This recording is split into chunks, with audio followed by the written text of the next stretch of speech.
में लोटा भर के जल क्यों चढ़ाना चाहिए? दुनिया के लोग कहते हैं सावन के महीने में इतना पानी गिरता है तो शंकर के मंदिर में जाना क्यों जरूरी होता है? शिव जी पार्वती से कहते हैं सुनो पार्वती,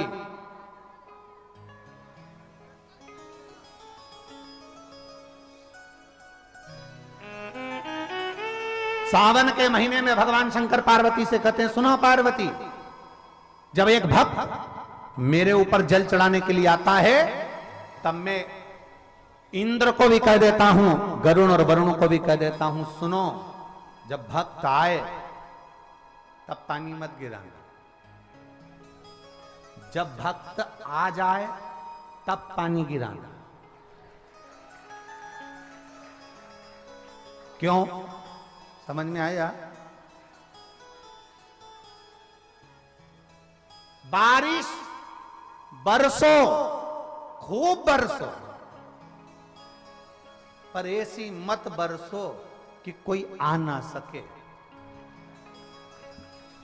शिव जी कहते हैं बारिश बरसो, खूब बरसो, पर ऐसी मत बरसो कि कोई आ ना सके। और अब शिव जी कहते हैं बारिश बरसो, ऐसी बरसो कि अब कोई जा ना सके। ऐसी बरसो।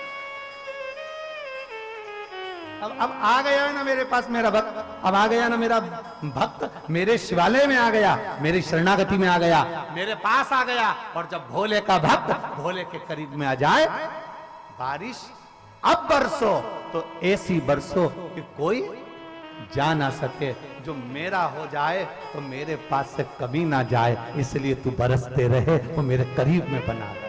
ये शिव क्यों घड़ी है? ये शंभू है, ये त्रिकालदर्शी, ये कैलाशी, ये अविनाशी, ये शंकर है। उसको पहचानना कठिन है। यमुना मैया गई, जो उन्होंने गोलोक धाम में दर्शन करा, भगवान का विचार कर लिया कि मुझे पटरानी बनना है भगवान नारायण की, पटरानी बनना है भगवान कृष्ण की, अब करूं तो करूं क्या? यमुना मैया सीधे सबसे पहले माता सरस्वती के पास पहुंची, ब्रह्मणी के पास में पहुंचकर उन्होंने विनती करी, मुझे करूं क्या? मैं कैसे भगवान कृष्ण की, भगवान नारायण की पटरानी बन सकती हूं? आप बताओ, मैं कैसे बन सकती हूं? सरस्वती ने कहा एक ही काम है, गंगा जी के घाट पर जाओ, शंकर जी की आराधना करो। गंगा के घाट पर शिव की आराधना? हाँ। यमुना मैया पूरे मृत्यु लोक में भ्रमण करती करती करती करती प्रयागराज की पवित्र भूमि पर पहुंच गई। और प्रयागराज की पवित्र भूमि पर भीटा की पहाड़ियों में, कहां की पहाड़ी? भीटा। प्रयागराज में यहां से महाराज जी 25 किलोमीटर दूरी पर भीटा की पहाड़ी पर एक स्थान, ऐसा स्थान है शंकर जी का, यमुना जी का ऐसा स्थान जहां पर स्वयं यमुना भगवान शंकर की आराधना करने के लिए बैठी और शंकर जी को सुजावन महादेव के नाम से वहां पर आना पड़ा और दर्शन देना पड़ा।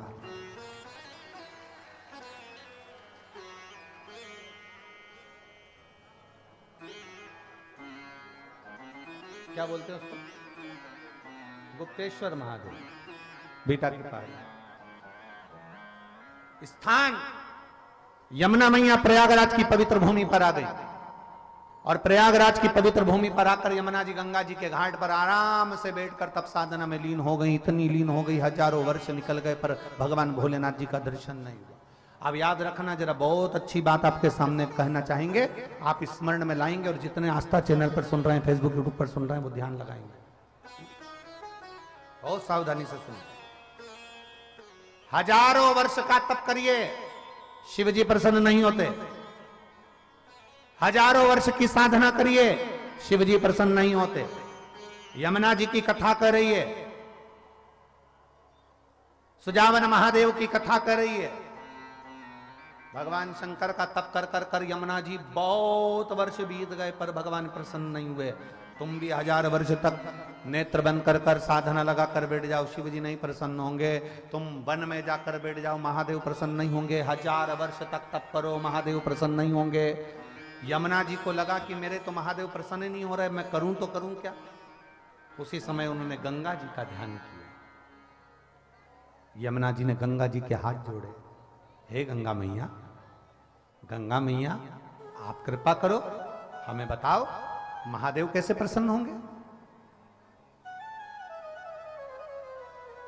एक बार भी यमुना जी ने गंगा जी से यह नहीं कहा कि नारायण कैसे प्रसन्न होंगे, क्योंकि नारायण से विवाह करना है ना इनको डायरेक्ट। अगर नारायण से विवाह करना है तो नारायण को प्रसन्न करना था, पर ये नारायण को प्रसन्न नहीं कर रही है, महादेव को प्रसन्न कर रही है। हमारे जो डॉक्टर होते हैं ना, वो भी बहुत अच्छे वेद पुराण पढ़े होते हैं, इसलिए डॉक्टर साहब कभी भी एक गोली नहीं देते, एक गोली के साथ दूसरी गोली लगा कर देते हैं। वो कहते हैं ये गोली सुबेरे खा लोगे, फिर ये गोली भोजन के, जम के बोलो जरा, भोजन के बाद खाना, ये भोजन के पहले खाना, ये भोजन के बाद खाना। डॉक्टर भी 2 गोली देता है, एक गोली नहीं देता।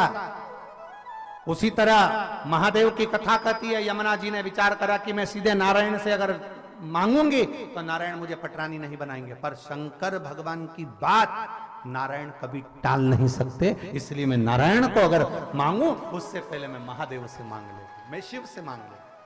अब गंगा जी से कहा, गंगा जी आप बताओ। गंगा जी बोलती हैं कि आप एक काम करो कि तुम 1000 वर्ष की तप साधना करोगे तो महादेव प्रसन्न नहीं होंगे, तुम नेत्र बंद कर कर बैठी रहोगी तो महादेव प्रसन्न नहीं होंगे, तो मैं क्या करूं। तब यमुना जी से गंगा जी ने कहा, बालू रेत का शिवलिंग बनाओ, उसकी पूजन कर कर 1 लोटा जल चढ़ाओ। अब देखो आपसे भी हम एक ही बात कहते हैं, सारी समस्या का हल